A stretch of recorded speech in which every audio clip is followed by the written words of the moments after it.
And for those who think eating seafood is healthier than land animals, just remember how much irretrievable waste and contaminated sediments are dumped into our oceans. In the past, oil, nuclear, and chemical industries have done little for the protection of marine environments. And dumping on or under the seabed has always proved a convenient place to dispose of inconvenient wastes.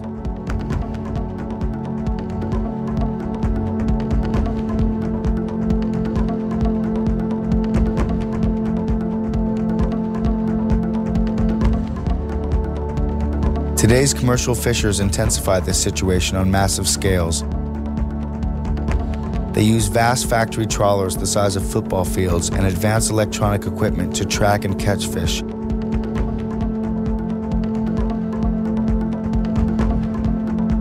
Huge nets stretch across the ocean, swallowing up everything in their path. These factory trawlers, coupled with our increased appetites for seafood, are emptying the oceans of sea life at an alarming pace.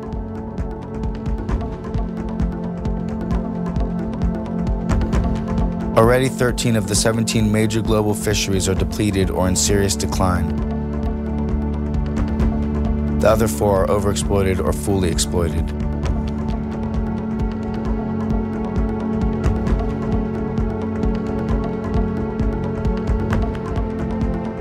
The recent outbreak of Pfiesteria, a microorganism 1,000 times more potent than cyanide, spawned from millions of gallons of raw hog feces and urine poured into rivers, lakes, and oceans, turning their ecosystems into unflushed toilets, is proving the most alarming.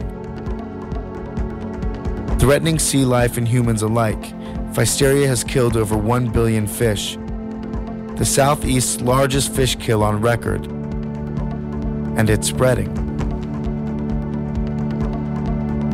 Traces of Pfiesteria have already been found from Long Island to the Florida Gulf at distances of up to 1,000 miles. In fact, this water-based Pfiesteria invasion stands as one of the worst outbreaks of a virulent microorganism in U.S. history. It is a level 3 biohazard. Ebola is a 4. AIDS is a 2. And this bug mutated as a direct result of our mass consumption of animals, particularly pork. With hog farms fattening millions of pigs for slaughter, grain goes in and waste comes out.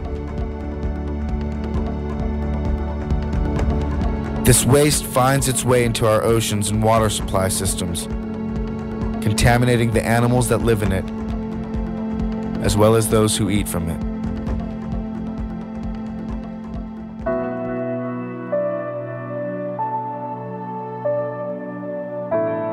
Finally, whaling. Though the International Whaling Commission prohibited commercial whaling in 1985, many countries continue to kill whales for their so-called exotic meat.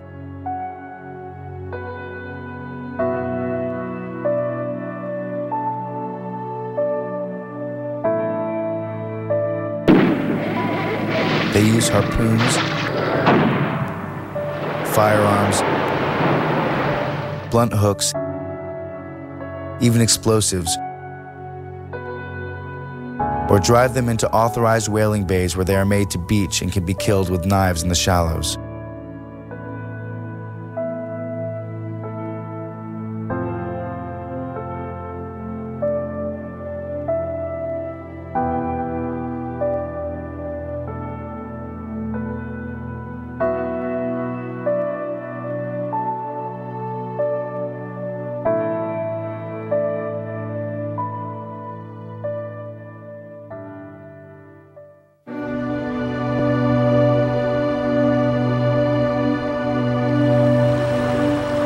Every winter, between the months of October through March, thousands of dolphins are confined and brutally killed in small towns across Japan.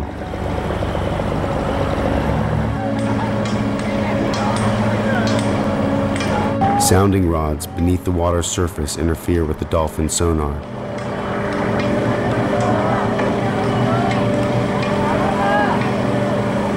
Once disoriented and enclosed within the nets, the dolphins panic.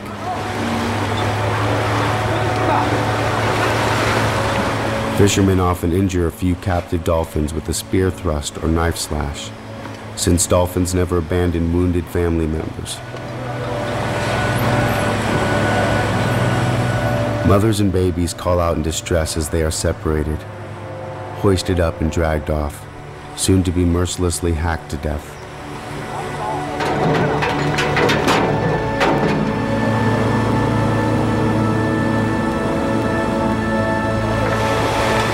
These are benign and innocent beings,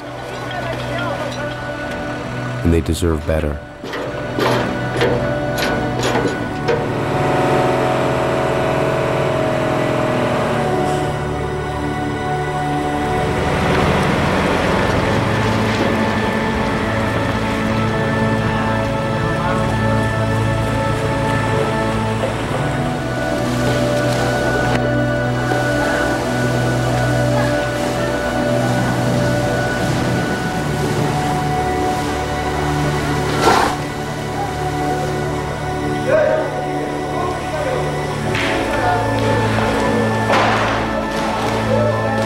Yet here, as they lay stricken and needful, writhing helplessly on cement floors, they are cut open with machetes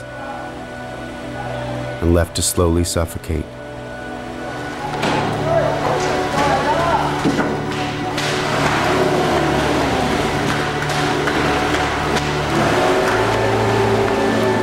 Convulsing and contorting in the throes of agony, while school children walk on by.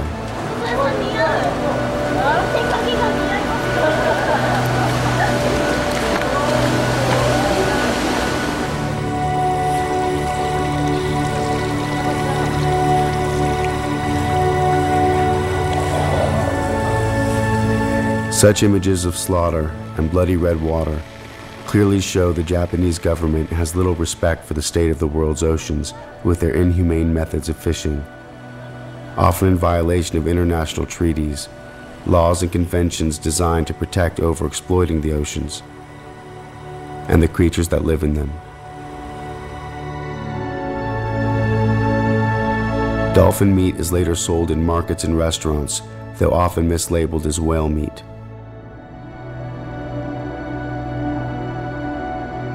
But as though cruelty toward animals raised for food wasn't enough, we've also found ways of making use of them for all our clothes. Jackets, shoes, belts, gloves, pants, wallets, purses, and so on. The next question is obviously, where do our clothes come from?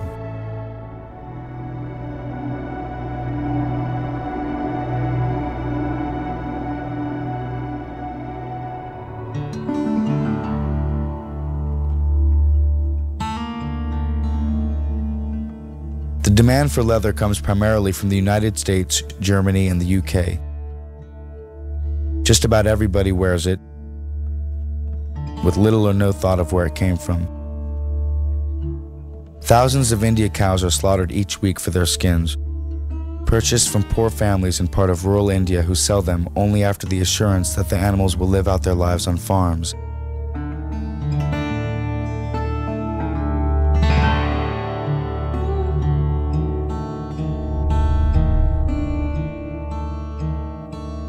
To relocate the animals to a state where they can legally be killed, since cattle slaughter is forbidden in most of India, the animals must be shoed and roped together in preparation for a harrowing death march which could last for several days.